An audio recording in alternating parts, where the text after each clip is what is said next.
Welcome to Center of Light. Gotta do my thing. Good to see you. It's been a while.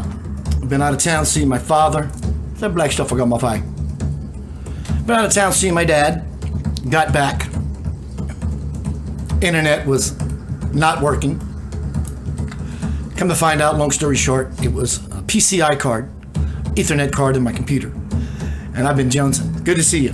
Tonight is Center of Light. Let me see if I can pronounce this. We have some fun. But we are going to educate.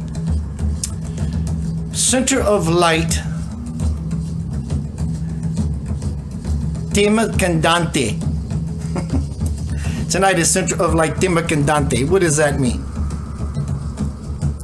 Make a couple adjustments. What that means is hot topic. Tonight is a hot topic. Center of Light, Tema Candente. Make a run for the border. Taco Bell. Yo quiero Taco Bell. Some people may say this is racist. You don't know me very well. I'm making light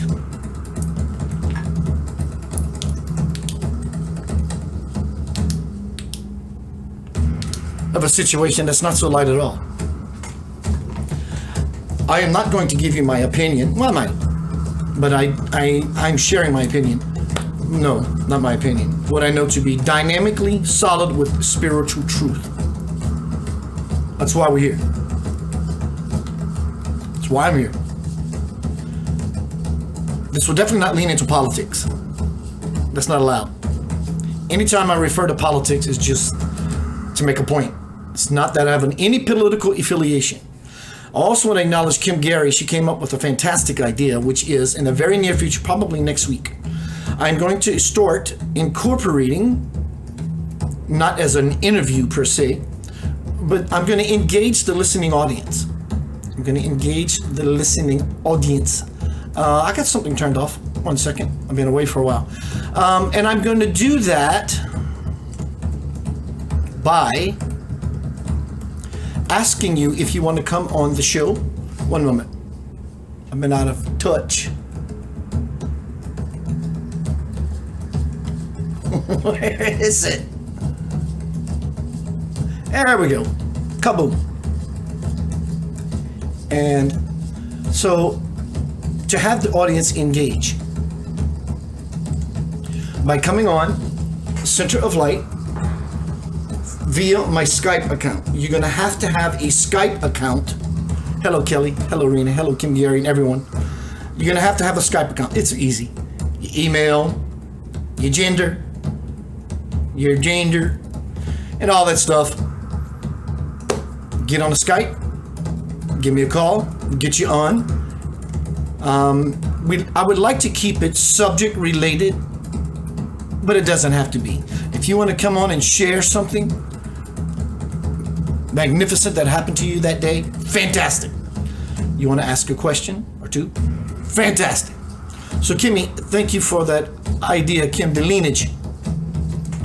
Everyone again, Keith Anthony Blanchard, just combobulated. I've been out of practice. It's been 2.5 weeks. I need my tribe fix. Tonight is Center of Light Tema Candente, which means hot topic. Make a run for the border. Yo quiero Taco Bell. Make a run for the border. So you're probably wondering, is Keith actually going to talk about tacos?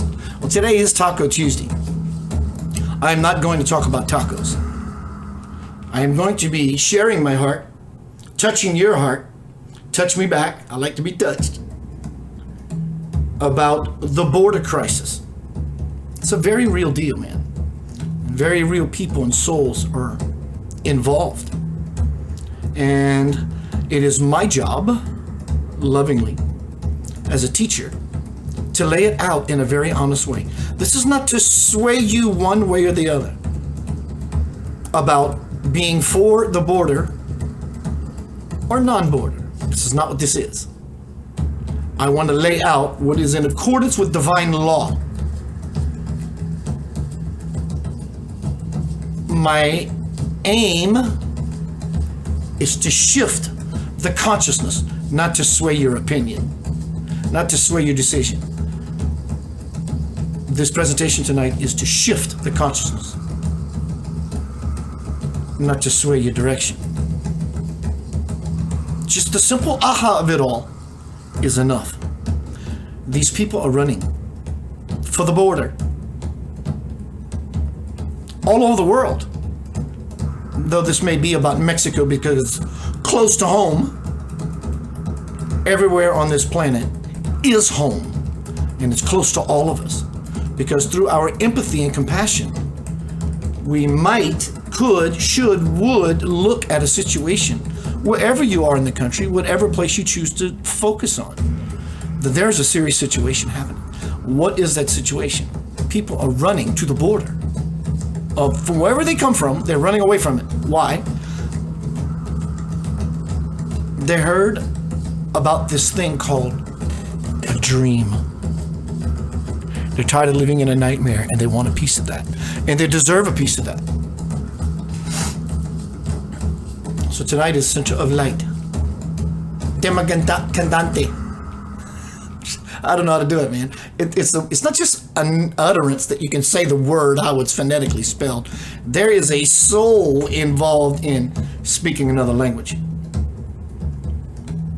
Run for the border.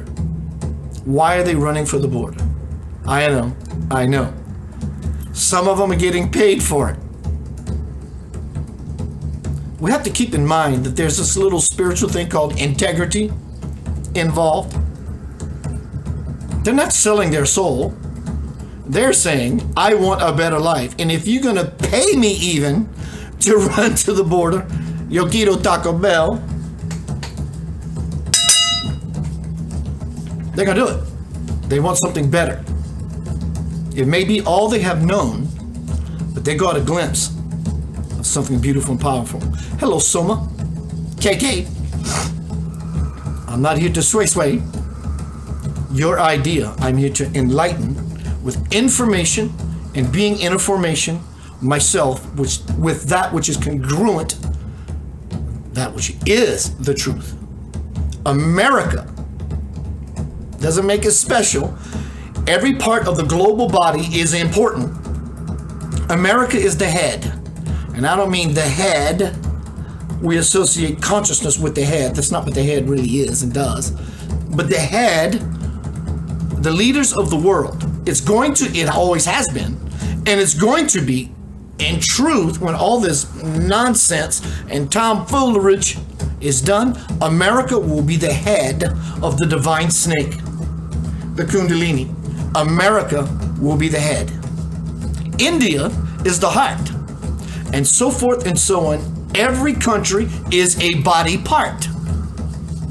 So if America is the leader of the world, why is America the leader of the world? You think it's because we're Americans and we're arrogant and we're egoistic or egocentric? That's not what it is. It's because America is the idea of a very powerful dream that belongs to each and every person embodied on this earth. End of story. It's the American ideal. It's the dream. America represents the land of the free, the home of the brave. Having your dreams realized in America, in the USA. So, we've all seen the posts and the memes and the philosophy, which is a real leader will get in the den with the workers. He will work. He's not just going to crack a whip. That's not leadership. Leadership is, I'm doing the thing with you as the alpha dog. I'm the alpha dog, and everybody responds to the alpha. Look at a wolf pack. Look at everything in creation, in the natural world on earth at least. So America, likened to the supervisor or the foreman of a job, getting into the workforce with the rest of the workers, In this way, what it means is, if America is the leader of the world, then America needs to follow its own guidelines. That's how the supervisor participates in the workforce, by following the guidelines, by doing the work itself. So America is required to do its work. What is that work? It's to personify the Constitution. That's evolution. It's the resolution and revolution that we are in right now. So America, as the leader, needs to get into the workforce and not just yammer on, and personify, embody the action of the Constitution. What is that action?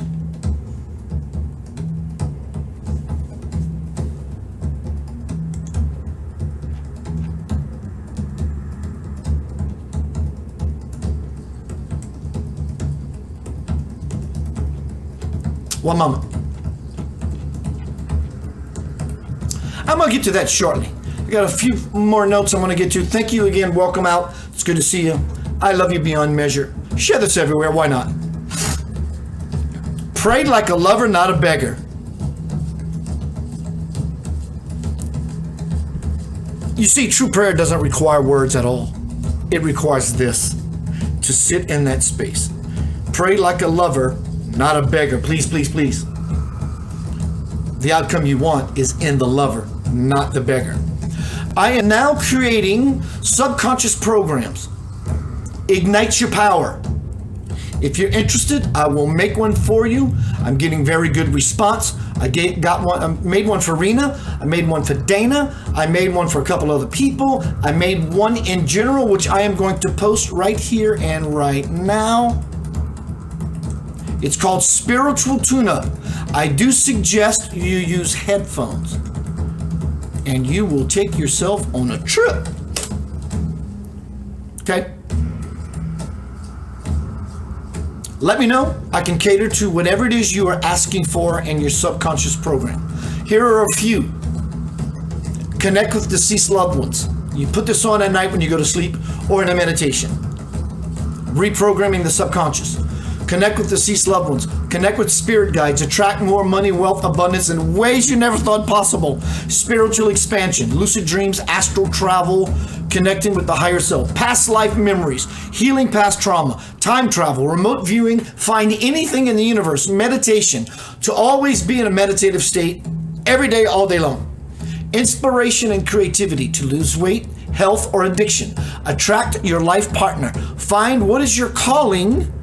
A combination of all the above, and you can give me your own personal implants, and I will seed them for you with tender love and care. You can send me a message in these forums. I check them every day. Keith, I am interested in a subconscious program. I will send you the details, the prices. It's time to get into the mix. All right. It's not the truth that makes people afraid, it's their ignorance of it. Now we're getting into the program. We've heard stories, true or not true, but we've heard stories about George Soros funding people in Mexico to flood the United States. Okay? And the left, or the left wing, is paying them. This is not political. I'm just uttering statements that we have all seen. It's factual, basically, or could be factual, and I'm sure there's a lot of nonsense entangled in all of it. The left is paying the people coming to the border. Murderers, and they are convicts, they are troublemakers. Why should we open the borders? I'm not saying you should or you shouldn't. I'm telling you spiritual law. Borders open or not, regardless, your good karma will protect you. Regardless, your bad karma will find you. So we can't blame it on the migrants. You can. It's not going to give you the result you really, really want. Regardless, your good karma will protect you. Regardless, your bad karma will find you.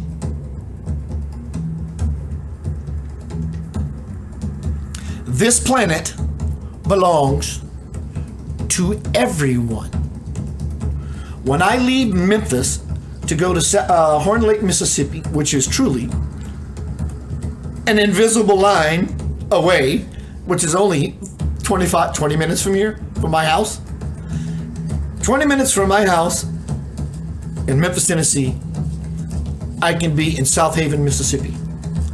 And there's an invisible line that divides it and us, but it's not true. It's just an invisible line. So that invisible line is a construct in the mind, which is not so invisible. It will definitely tell you what it wants to tell you and sell you. So is Memphis and South Haven two different places? It is absolutely not. If I walk over, my question is, how big is this border? How big is the Memphis-South Haven border? Is it 10 feet long? And, is it a halfway point? So now I got 1 foot in Memphis and 1 foot in South Haven? Is the line 10 foot? Is it 5 foot? Is it 2 foot? Or is it just a little small piece that if you would draw it, in fact, it is that small. Look at a map. It's just a very thin line. But that is too wide in and of itself because it's inside the mind. You are Memphis and you're leaving and you're going to South Haven.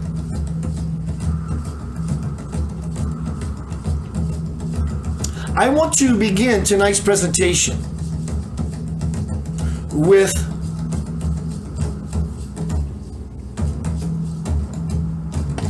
I do have 2 videos coming up for you.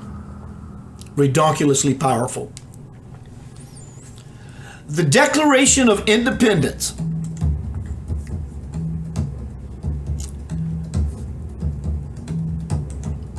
This is not my opinion. I'm just giving you inspiration and information, the truth, facts, documentation, law, spiritual law. I know it's spiritual law because it's happened all over the world.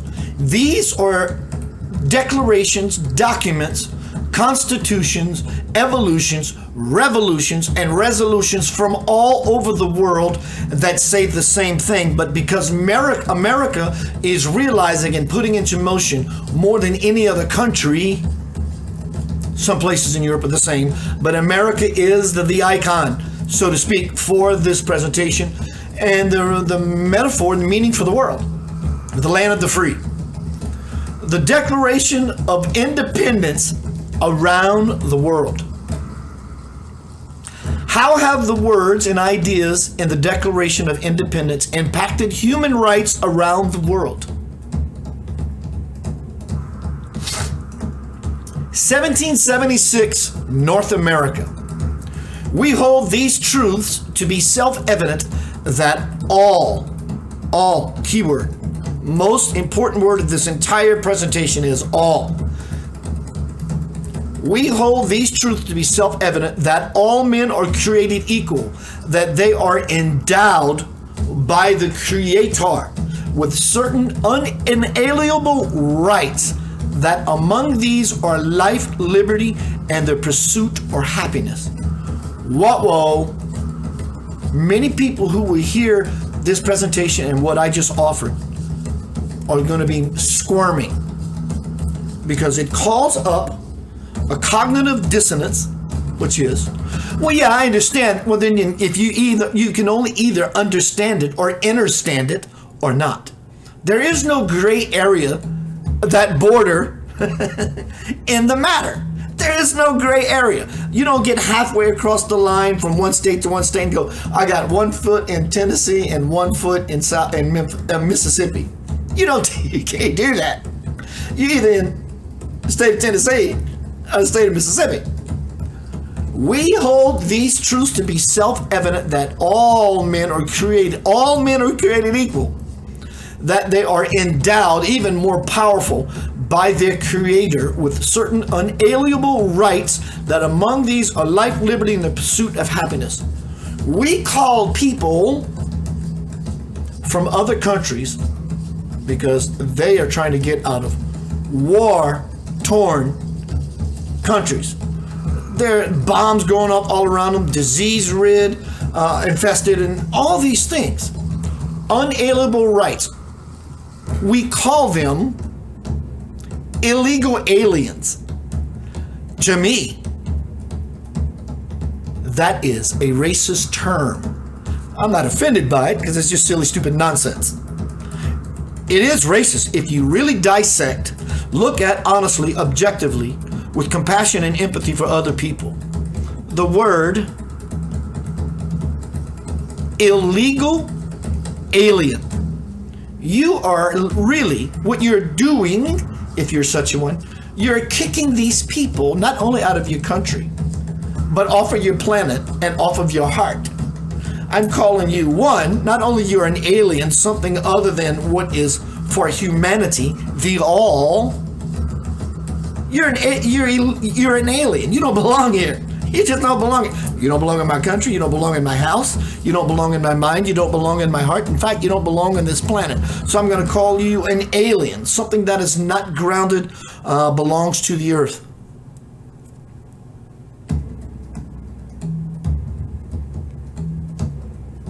Illegal, in fact. Well, Keith, I understand that there is protocol and there's a way of describing words, but we call people illegal aliens. Not only don't you not belong on this planet, you alien you, but you're illegal, bad person you, for coming in my country. I have no opinion about it. I'm telling you the facts of what I'm reading here and how this is being laid out as a new divine world principle. 1776, North America. Thomas Jefferson. That all men are created equal, that they are endowed by their Creator with certain unalienable rights. The words, all men are created equal, have echoed throughout history. 1789, France. Men are born and remain free and equal in rights. Men, that includes women, men, humanity, mankind, if you will. People are born and remain free until the nonsense starts happening. And then internally, we feel that we're not free. And that begins to collapse our external world all around us, bringing that bad karma, regardless, will find you whether they open the borders or not. You can't argue with this truth. You can try, but you will paint yourself in a corner. Try it. And in the corner, you will find it. Yourself in this way. Men are born and remain free until the nonsense get in the way. And in equal rights, the unalienable rights endowed by the Creator from the Constitution of America.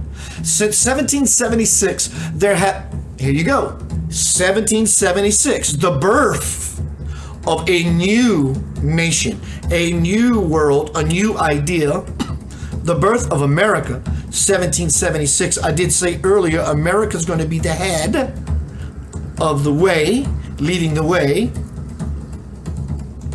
Since 1776, the year of the independent Constitution. Since 1776, there have been approximately 120 declarations of independence made by different countries and different peoples. 1848, the United States. We hold these truths to be self-evident that all men and women are created equal. What does all men created equal mean to you? What does it mean to you? That's the question. Very important, powerful question. Sit in the corner, because it will paint you into a corner, and you will have to figure, not out, but figure in. Well, I understand what it means. We will only understand what it means when we begin to serve it. Love is not a noun. Love is a verb.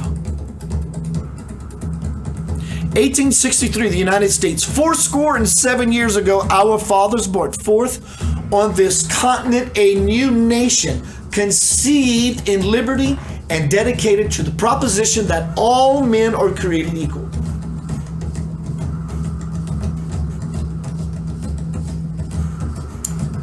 So there are no aliens. All men are created equal. It's what's the collective that we use the word humanity. Do you think Thomas Jefferson's words have echoed as often as they have?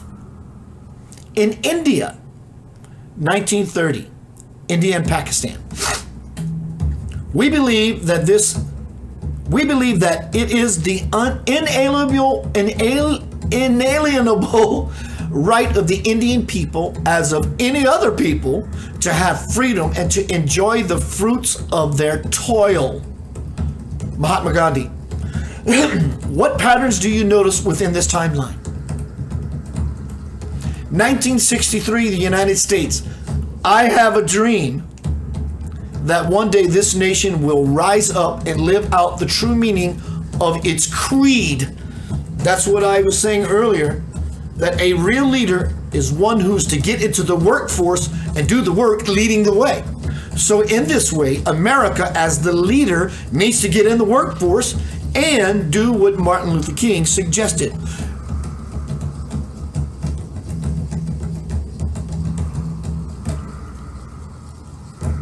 I have a dream that one day this nation will rise up, the leader rise up, we follow, and live out the true meaning of its creed.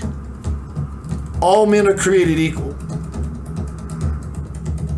It's not just an idea, well, you can stay in your country and I support you in that.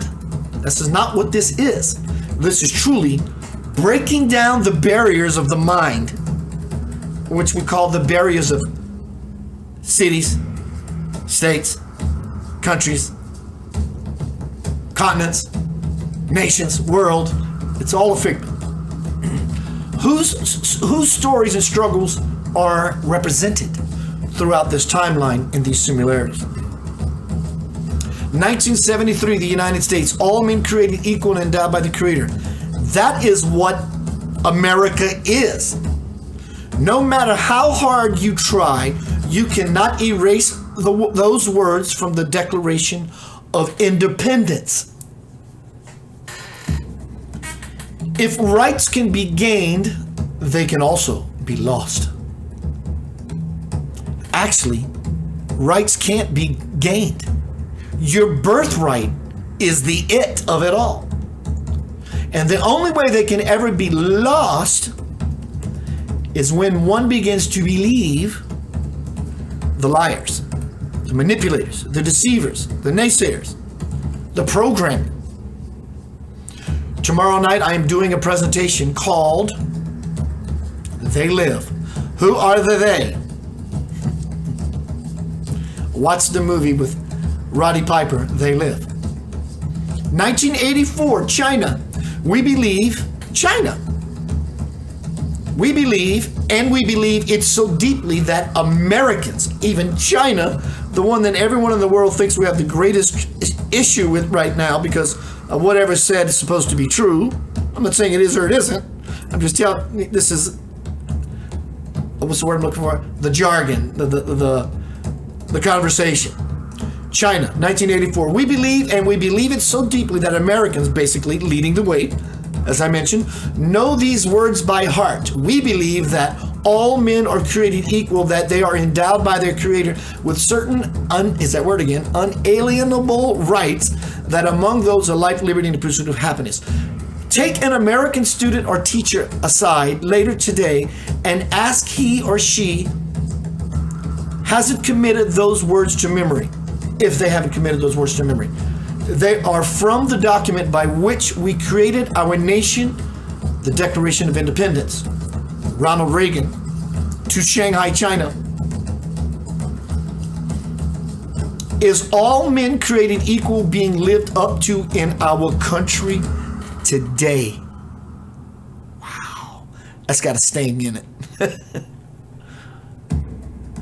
Is all men created equal being lived up to in our country today? When will we know it is? 2013, the United States. What makes us what makes us exceptional, what makes us American, anyone in the world living the dream of America, what makes all of us American as this model, is our allegiance to an idea articulated in a declaration made more than 2 centuries ago. We hold these truths, as said, we know the declaration by now. Today we continue a never-ending journey to bridge, crossing the bridge to the soul homecoming, to bridge the meaning of those words with realities of our time. What victories in the struggle for human rights are missing from this timeline?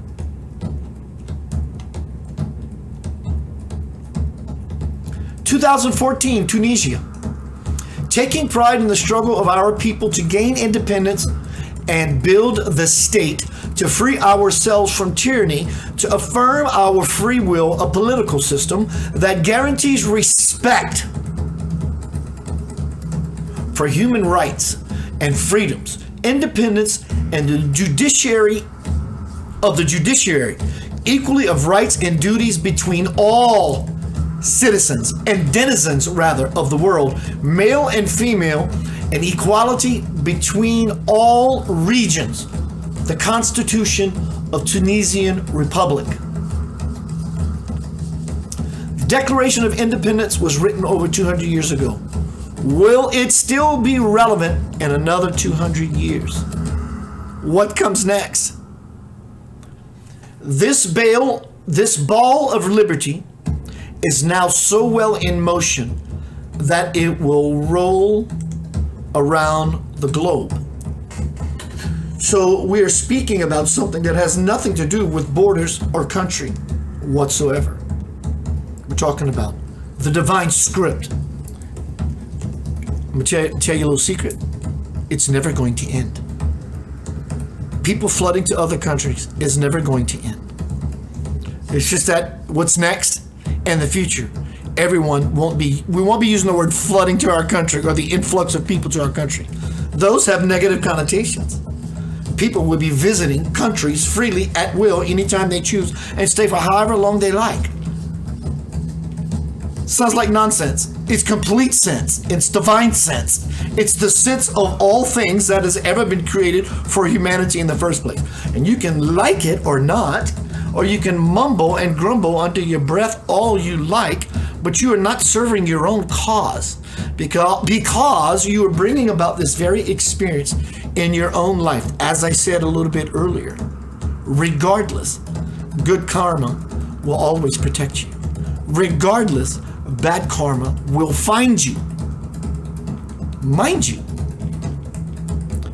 it's to move you inside, to shift you to another level of consciousness, which brings you into alignment and another level of being, seeing, freeing, life, liberty, and the pursuit of happiness. What if, simply, and it doesn't paint the picture either. Emotionally, it doesn't. What if you had children, and in said situation, empathy and compassion, you were they, and some part of you, in some reality, are they. But speaking of this one that everyone thinks it's so tough to be an American because people are coming into the country, or even Europe, in England, they're coming in everywhere. Why? One, you're never going to stop it. Never. So your efforting becomes a wasted energy. You don't have to like it. What you're really afraid of is what you know as your reality, your city, your country, your home is going to end. It's simply going to end regardless. Well, Keith, are you saying you would open your door? How about your house, Keith? Let's put it on you, Keith. Would you open your door? I've opened my door. I've opened my heart to the world. And many of us do that. And I would open my door. And there is a policy or a way of allowing such things to happen. And I understand thousands upon thousands of people influxing into countries are not following the formality. Why? because there's no stopping the momentum. There simply is no stopping it. So, should we at least try? Shifting your consciousness is doing the actual work. Compassion and empathy will take care of everything. Everybody else will be lost in the fight. Step back and watch everything happen. Round 2. Fighters, begin. 2 things I want you to understand. America, and whatever your country is, who is being invaded, for a negative word, a negative slant. I said it on purpose to give us an idea of how it really is. My country is being invaded by other people. But I'm going to use America. Why? Because I live here. America has karma. People are coming into the country. Yeah, but I understand that we should tell that to the American Indians. Comes around, goes around, reap what you sow. For every actual action is an equal and opposite reaction. Karma. Your good karma will protect you. Your bad karma will find you, regardless of any situation. So America has karma. A debt to pay. That doesn't let the migrants off the hook either, because no one is really on the hook in the first place. There is universal law in place that says this has to play itself out so it can be resolved, evolved, involved. The migrants have karma too as to why things are so destitute for them. It's a shake hands deal. Or are you willing to be one who's willing to shake hands, or are you going to deal with it differently? One will work permanently and the other will permanently not. That's really all you got. Simply love people. There are children involved. I'm not leaning either way. I know how I lean, and it's love, and it's compassion, and it's empathy, and it's understanding, and it's sharing. That's not a left or a right. That's smack dab in the middle. My brother Danny Childress, I'm going to play one of his songs. I got 2 videos for you coming up soon. Welcome to Center of Light. Very soon, I'm going to start incorporating in some of my presentations, having you call me on Skype, say something relevant to the subject that I might be speaking about that night, or not. Ask a question, or just share something that happened to you, beautiful, or something that you need support with. I think it's a beautiful idea, Kim. So thank you. I'm going to be right back. We'll start some videos, and I will see you shortly. Good to be back. Let me see, what song by Danny am I going to play? The Inner Realm. Why not?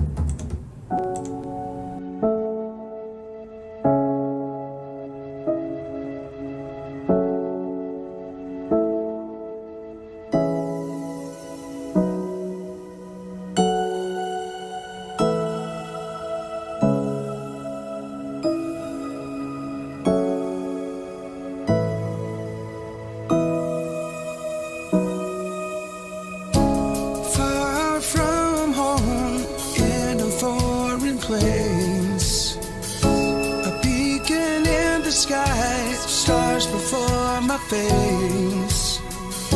It's getting colder with every step I make.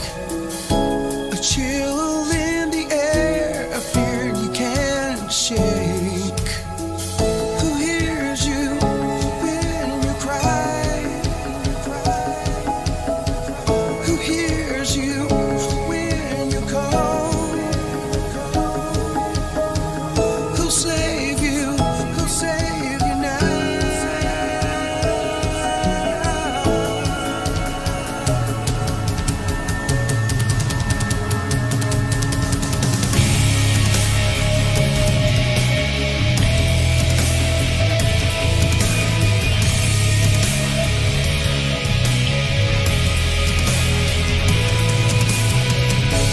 There's a voice inside tugging at your strings.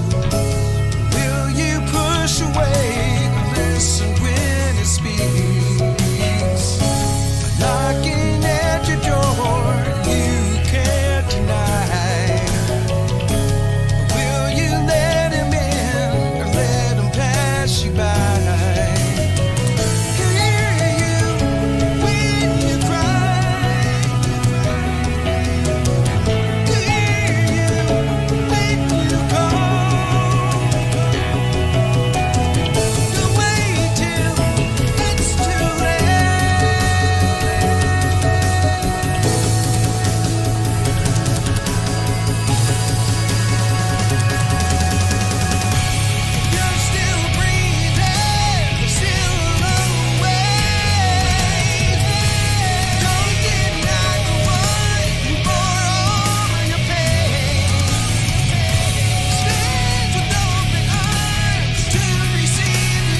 Welcome to Center of Light. Tonight we're speaking about, let me try this again. Center of Light, Tema, Candente, hot topic. Run for the border.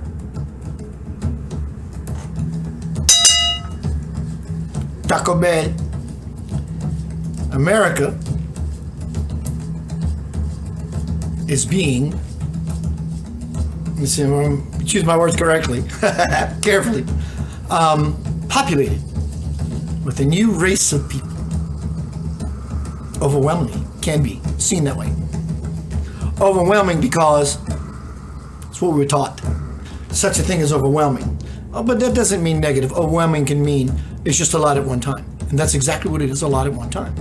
My sister on YouTube, Dolores, says, karma, what if karma is a lie, an illusion to distract us? I totally get that. That's exactly what it is. But because we are on this earth plane, it's a teaching tool as well, is it not? Because it teaches that we have wronged other people. It keeps us in check. So we can illuminate and get higher to that very level you spoke about, which is karma is not real. But karma is not that which it seems. What karma means is action. So there really is no good karma, no bad karma. It's just a center principle of God, which is that you were created in my image, my imagination, and similitude, the likeness. You will always get what you ask for.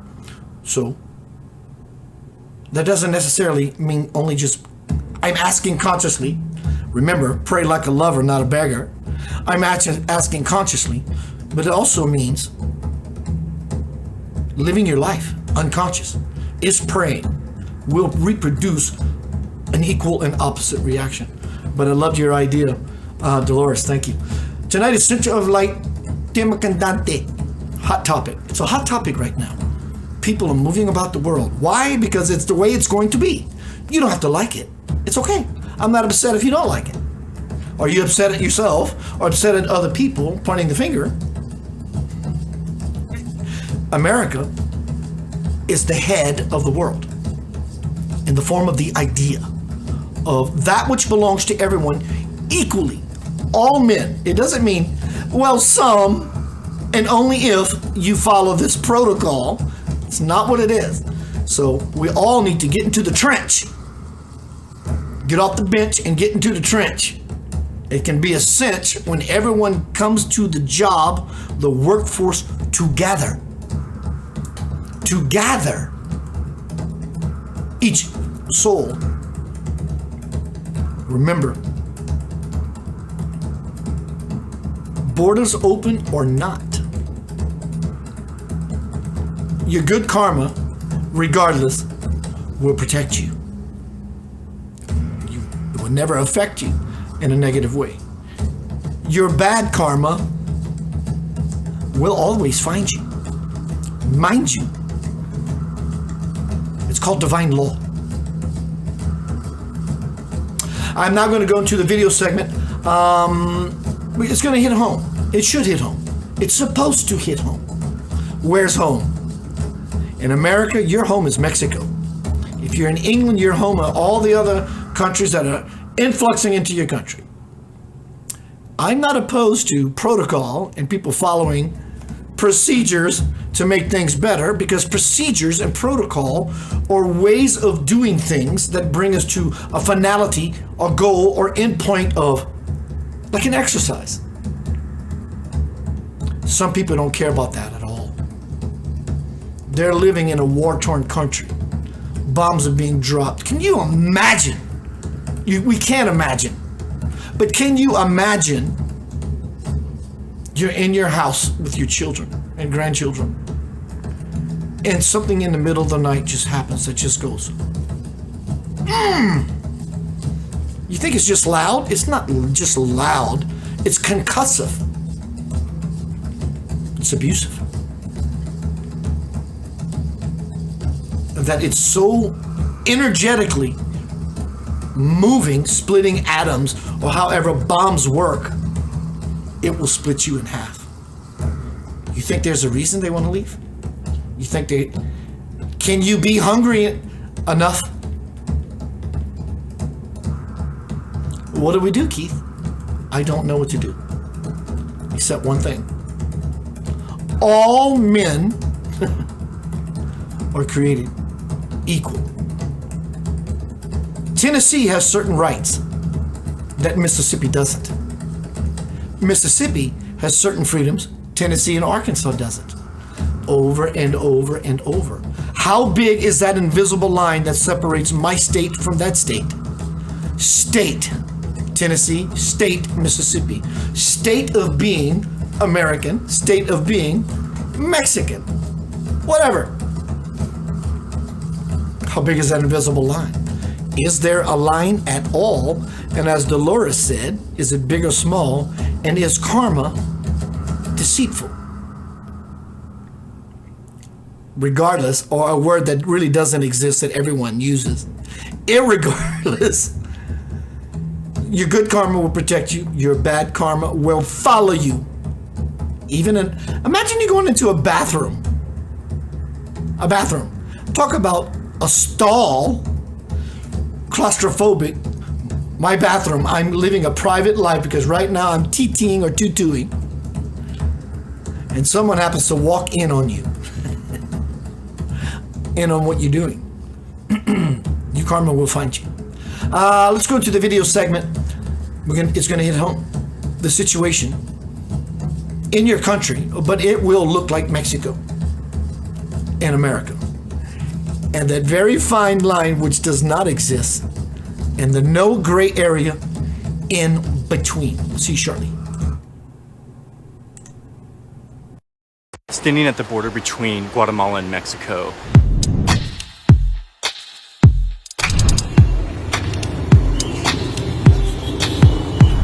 Up there on the bridge, there's a normal border crossing with migration people stamping passports. But you go down these wobbly stairs, you notice that right under the bridge, these guys are trafficking people across the border, technically illegally. You can't tell that there's been an immigration crackdown here, but there has, and it was the US that paid for it. These guys are doing it under the noses of immigration officials who clearly don't care that much. You only start to feel this crackdown when you start moving north, where you run into a new network of military infrastructure and checkpoints meant to stop migrants. But this crackdown was never meant to keep Central Americans out of Mexico. It was meant to keep them out of Texas.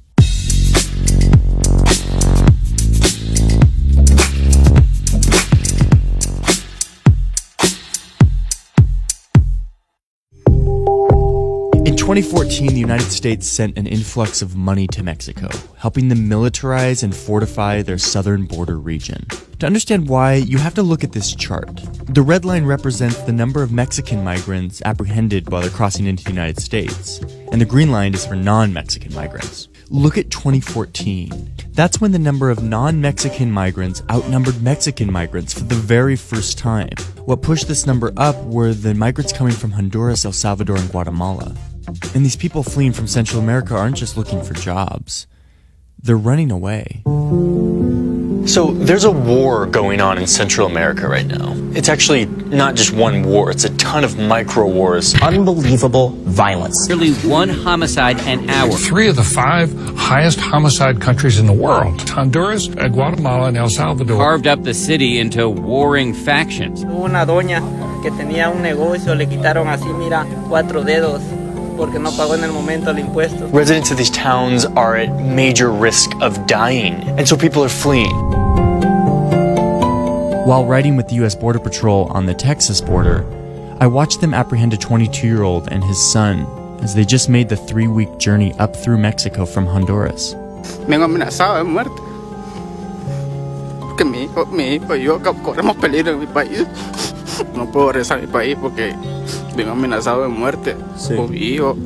These refugees walk into Mexico mostly hoping to make it to the US. Y la verdad yo necesito que me apoyen aquí, por eso uno viene hasta acá para que le ayude. Many come here to this town called Tapachula, just north of the border, where they can look for a migrant shelter to lie low and get support.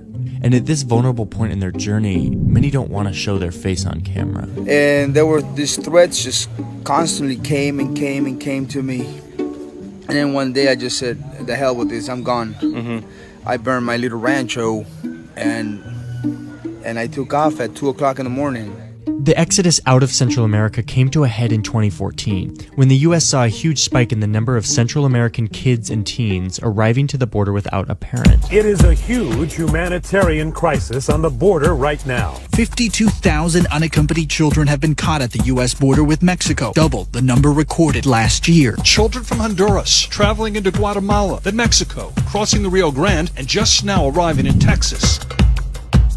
As soon as it became clear that this year's migration to the border was different than in past years, I directed FEMA to coordinate our response at the border. Obama declared an urgent humanitarian situation at the border.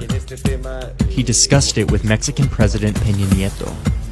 Peña Nieto walked away from that meeting and immediately implemented a policy called a Programa Frontera Sur, the Southern Border Program. And earlier this week, Mexico announced a series of steps that they're going to take on their southern border to help stem the tide. For Peña Nieto, the plan had two main objectives. Uno, proteger y salvaguardar los derechos humanos de los migrantes que ingresan y transitan por México. Y dos, incrementar el desarrollo y la seguridad de la región.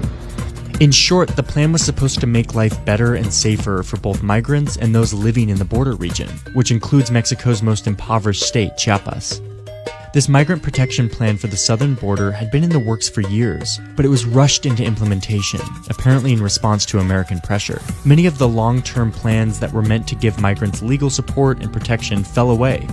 Instead, the implementation focused almost entirely on enforcement and security. What's easiest to do, I think, is enforcement, because you already have the infrastructure set up. Like, it's harder to create jobs, right, than it is to hire more immigration agents and detain people.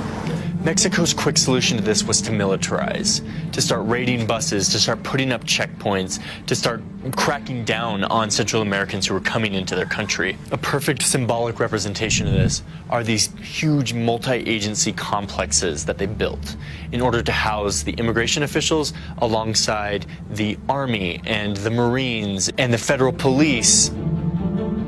Mexico fortified its southern border region, and to help in the effort, the U.S. sent an influx of money and equipment, using resources from an existing security partnership it had with Mexico dating back to 2007. This partnership was originally created to combat drug trafficking and organized crime. The money was used here for things like inspection equipment, canine teams, observation towers, training for immigration enforcement officials, communication networks to support enforcement activities, and gear to collect biometric data like fingerprints and photos of detained migrants. In short, the U.S. helped militarize the southern border region of Mexico. The U.S. got what it was looking for. In part because of strong efforts by Mexico, including at its southern border, we've seen those numbers reduced back to much more manageable levels. Apprehensions on the Mexican side went up, and people arriving to Texas or other parts of the U.S. border went down. But this was all temporary. The number jumped back up in 2016. So the crackdown isn't actually stopping people from getting to the United States, but it is making their journey much more dangerous.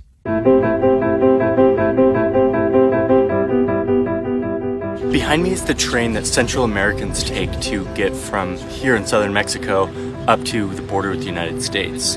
If it were 2014, this area would be completely packed with migrants. Migration officials targeted this train. They started conducting extensive raids, and the train companies hired guards, increasing the speeds of the trains and installing concrete posts and walls to make it harder for people to jump aboard. And now gangs are a constant threat to the few travelers that remain. Here are the main routes that migrants took to get to the United States.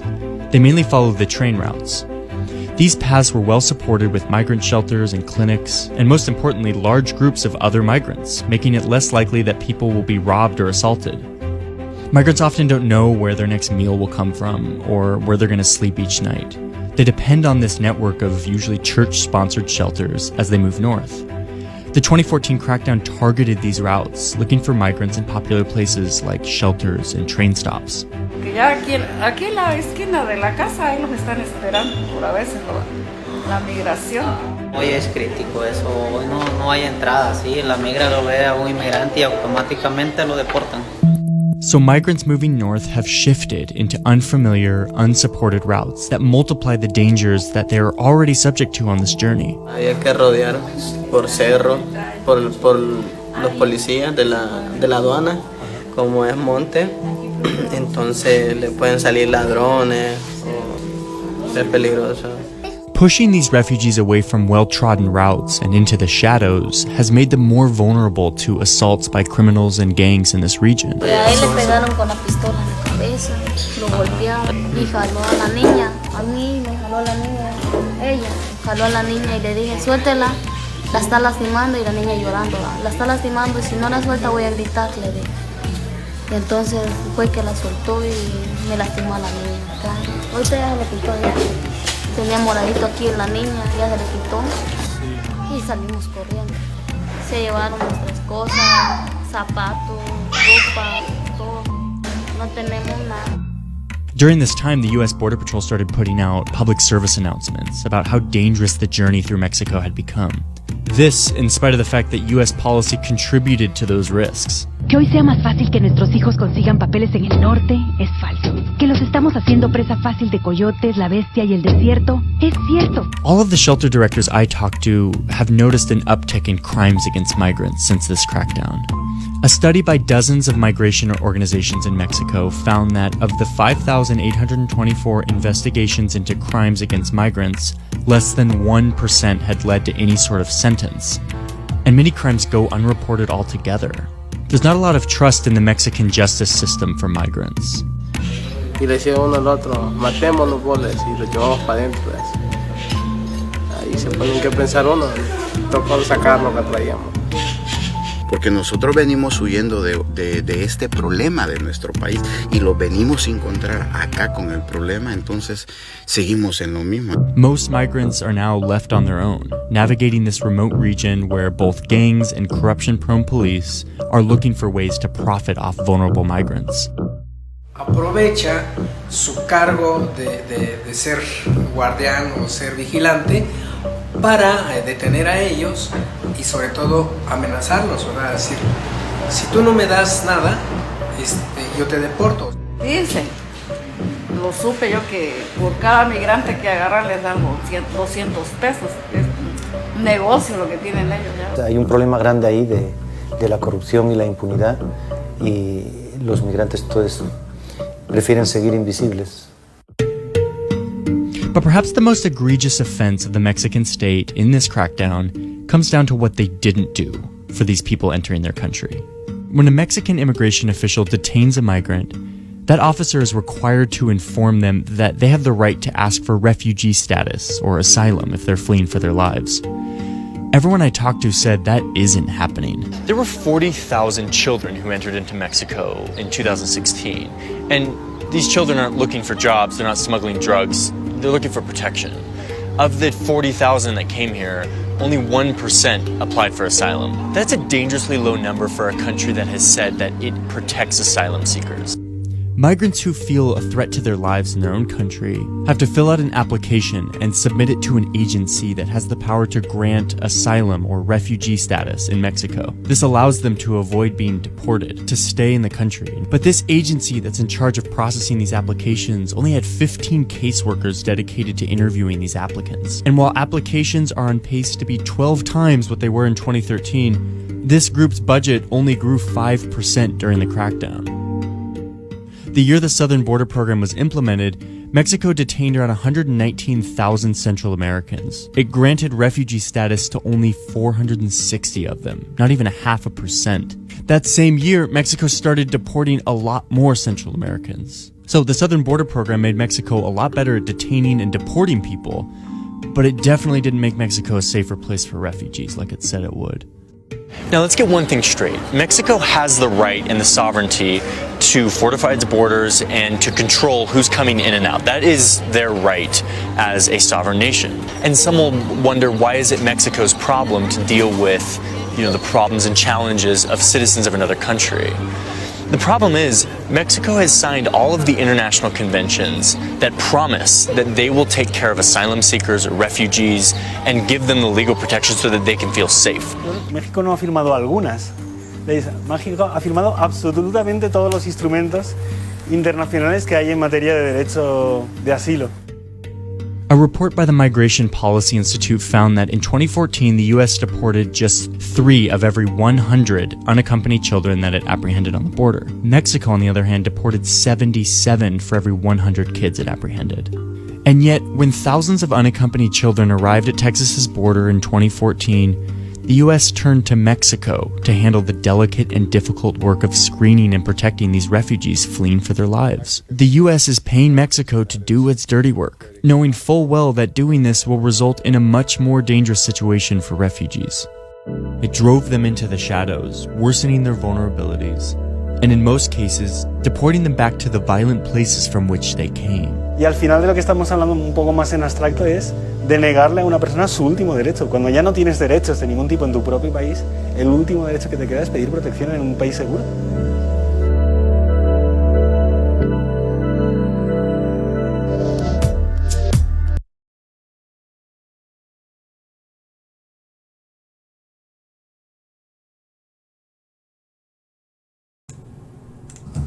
Welcome back to Center of Light. I want to acknowledge Kelly Curtis on YouTube. She had an amazing, powerful point, which actually, Kelly, it's powerful.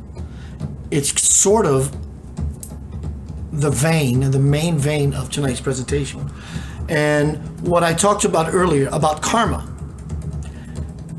Your good karma, regardless, will always protect you. Borders open or not. I'm not saying open the borders, I'm just telling you the divine truth. Divine law. Your bad karma will always find you. Kelly says, then we need to stop doing whatever it is that's causing everyone to leave. How do we expect them to survive? So what is it that we, or whatever country you're in, the we's of who we are,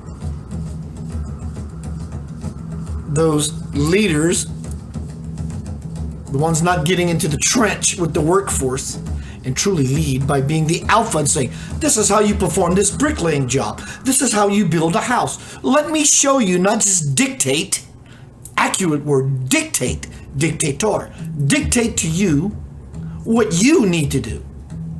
That is not life, liberty, and the pursuit of the happiness. Tomorrow night, I'm going to have a presentation which is going to lay out the dictators. Give me a moment. And it looks something like this.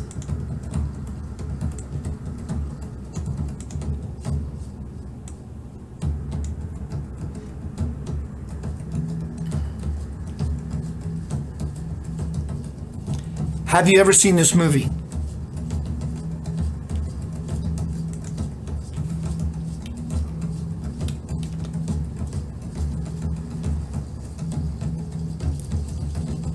There are people dying. We should never take such things lightly. They are dying, and they are crying out. They're lamenting. Hits close to home when you see people, like you saw in this video, saying, we're dying, we're hurting, we're scared. Versus, out of sight, out of mind, don't come into my country. One more video, Shunyamurti. We're going to go to another level now. We're going to go beyond self and other people to the real self, which includes all people. Shunyamurti. I'll see you shortly. Come back, close off. It's been a while since I've done a presentation. I've been out of town for a week. My internet went down. It's still acting a little squirrely. I don't know what it is. Shunyamurti. I'll see you shortly.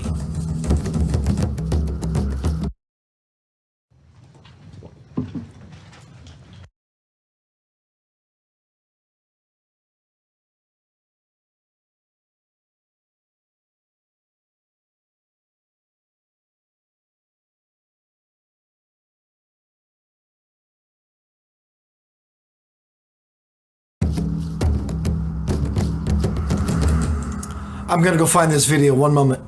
I don't know why it froze. One sec.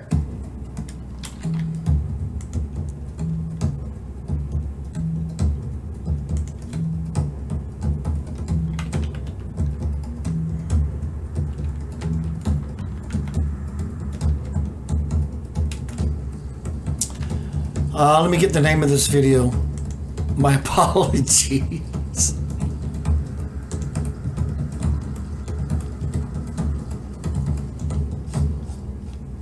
Don't know why it's frozen. Here we go.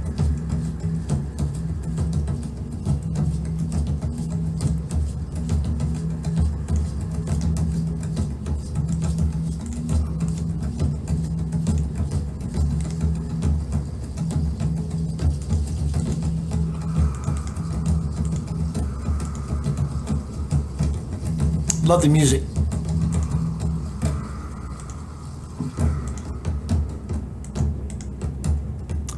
All right, give me a second. I have it in my clipboard. How about we just go back there? So that won't work. So we're going to delete and drop this there.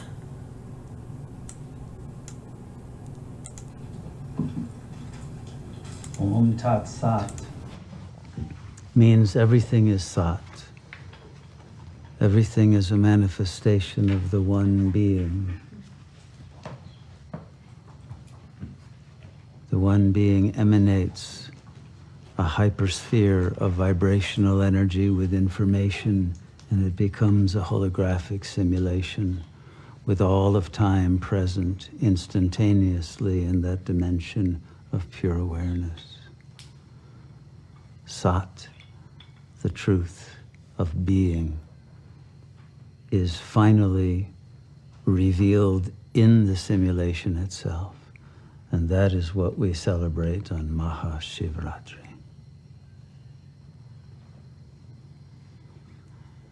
At the very end of this 5-act drama that Shiva has written and cinematographically created, the revelation of all truth is given to all who seek that. And there is universal salvation for all the lost souls who have disconnected from their being, who have no knowledge of the real, who have no love in their heart to be able to rise in devotion, but all are picked up and brought into the light. None is left behind. And the world of suffering is brought to an end, and a new world emerges instantaneously.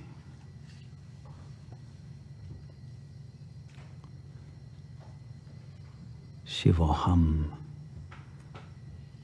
means that Shiva is not only transcendent of the world, not only the creator of the world, but sustains the world through intervening in the process of entropy and guides and directs the process of time miraculously through the avataric appearance of sages who offer clues to the understanding of the code that, once broken, enables one to be free of the illusion of Maya. Those who understand how to gather the clues, how to connect the dots, how to open the heart and the mind to create one pointed focus upon the real, achieve the breakthrough into liberation. And that happens at the very darkest moment of the world, when everyone has lost hope, when everyone fears planetary destruction, when everyone sees madness all around, and criminality and brutality and inhumanity and destruction of the environment and the social orders and all else that was representing goodness. And in those last days, one sees the corruption of all the religious orders and traditions, and all of the values and all of the understandings of what nobility is collapse and are lost to the world at large. And people lose the ability to think clearly and critically. They become naive, they become stupid, they fall under delusional mandates that bring them ever closer to their own destruction. because they have lost touch with the truth of the infinite intelligence of God that we are to be images and embodiments of. And we have lost all of our worthiness by entering into the drive for sensory enjoyment and have lost connection to the supersensory real. And in that loss of consciousness, we have fallen into the phantasms of the lowest level of mind, of the subconscious hell realms that exist to plague and oppress every ego. And now the world at large has become such a hell realm writ large. And it is in that moment when everyone has become hopeless and atheistic and lost in materialistic concerns and filled with suicidal tendencies and aggressivity and paranoia and greed for what they can possess quickly because they see it will all soon be lost. As the Titanic goes down, only those who are awakened will seek the lifeboat of divine love and will find a way to be saved from the maelstrom of destruction brought about by our own refusal to realize our nature as beings of light and of purity and of love.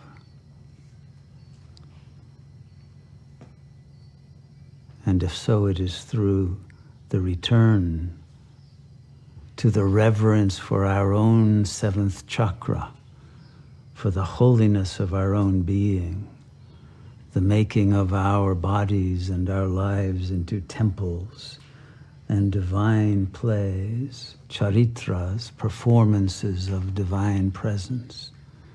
Through the devotion to the Supreme, we become magnetically drawn into the energy field of that supreme wisdom and willpower and creative intelligence and love that enables us to transform our lives once again into the image of God and to live as gods and goddesses in a world designed to be a realm of celestial delight.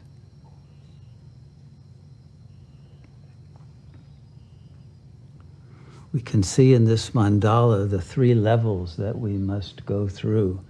The Nataraja is the imaginary, the archetypal imaginary level, where Shiva is depicted as other than the dwarf ego, but the ego is being danced upon by karma and will be even more heavily danced upon once the dwarf takes vows to overcome its lower tendencies and will realize its own inability to surmount its obsessions with the enjoyments of the body and the romantic and pornographic fantasies that it harbors in its mind so that it can never reach a sacred silence in meditation. And it is this imaginary that creates the need for the burning of the fire of yoga in order to free us from that dwarfish condition in which we have fallen from Shiva consciousness, so that we can rise again through being awakened by our own pain. But it's the pain of the shame of having failed ourselves that now will lead us to disgust with the ego and the desire to rise into that consciousness and beauty of divine love, of generosity, of desirelessness, of freedom from objectification of the other. And this will enable us to realize the ultimate subjectivity, the ultimate consciousness that directs the flow of time and even the flow of the stream of consciousness of everyone's mind. All is choreographed, all is determined by that supreme intelligence. But that is only the imaginary, and then we move into the Shiva Lingam, the symbolic dimension. And there we understand the code itself, the logic of worlds and the logic of the understanding of how Logos became Logos in the first place. That consciousness that is the intelligence behind the logic that creates, sustains, and transforms all worlds is contained within the lingam, which is itself a symbolic representation of the real, the light, the flame, the eternal flame of the consciousness of God that is our own immortality and our own transcendental luminosity that has the power of expanding and augmenting to such a velocity and a wattage that it wipes out the illusion of the world and brings all into the singularity of the white light before the collapse of any quantum wave function into the illusion of a matrix. And in that freeing of all the information, all the particles back into the waves and the waves back into the unified field, ultimate freedom and absolute presence and the unity of God consciousness distributed throughout the infinity of the field of presence, then redreams the world in fractal infinite dimensions, from the most macrocosmic to the most microcosmic, and to cosms within cosms within cosms of every possibility and permutation of experience that can be offered by the infinite intelligence of God. And all of us have played through every level to get to this point where we are now ready to graduate from the creation and take our stance in unity with the Creator.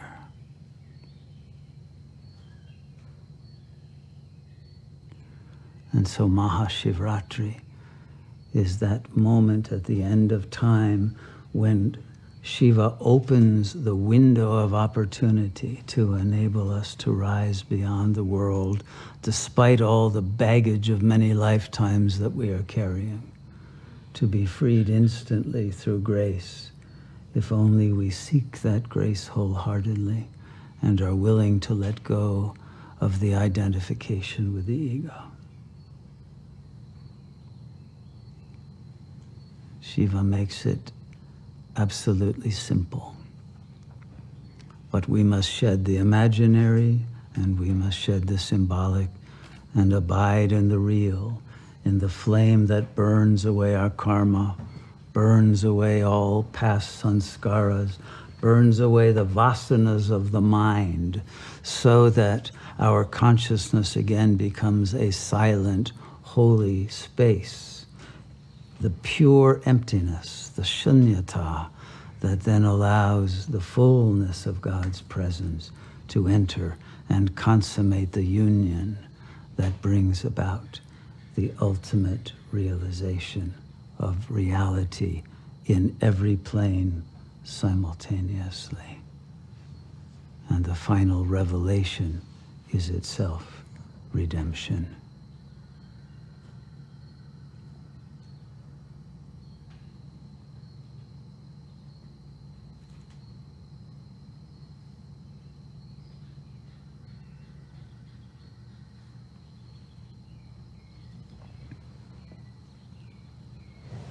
Shiva asked me to make it very clear to everyone how to attain the Absolute.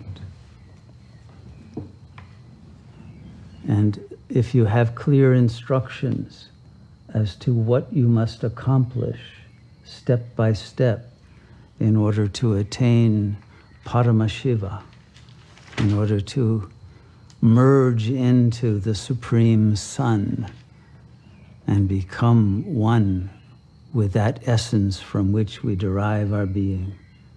This final return is what enables us to then function on this plane as avataric spiritual warriors who are able to accomplish the transformation of the world on this plane as ambassadors and emanations and angels and demon slayers who are necessary for the accomplishment of the ending of Kali Yuga. This is known in Sanskrit as the recruitment of the Shiv Sena, Shiva's army. He recruits those yogis who have the courage, the intelligence, the loyalty, the power of love, the fearlessness to function in Shiva's army as those warriors who understand the illusion that Maya is and are willing to face that illusion with the power of truth and be victorious.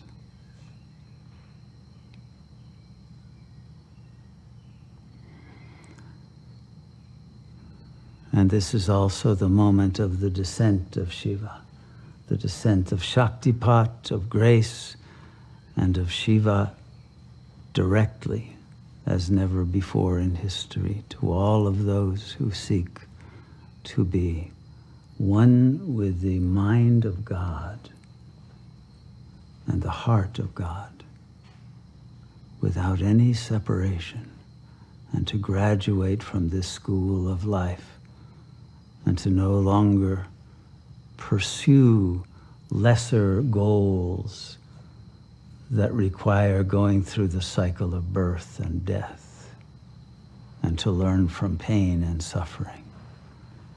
But one can learn everything in the mind of God with absolute awe and delight, of joy, of infinite fascination, wonderment, astonishment, and the absolute ecstasy of knowing God's sense of humor as your own. The beauty and the intelligence and the power of God are all on offer to those who wish to know the taste of that, to whatever extent you wish to imbibe it, to become embodiments of it. It is free for the taking,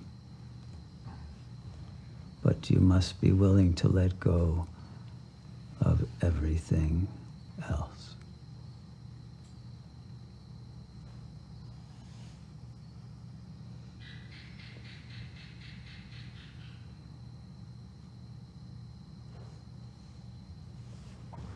So there are 7 stages.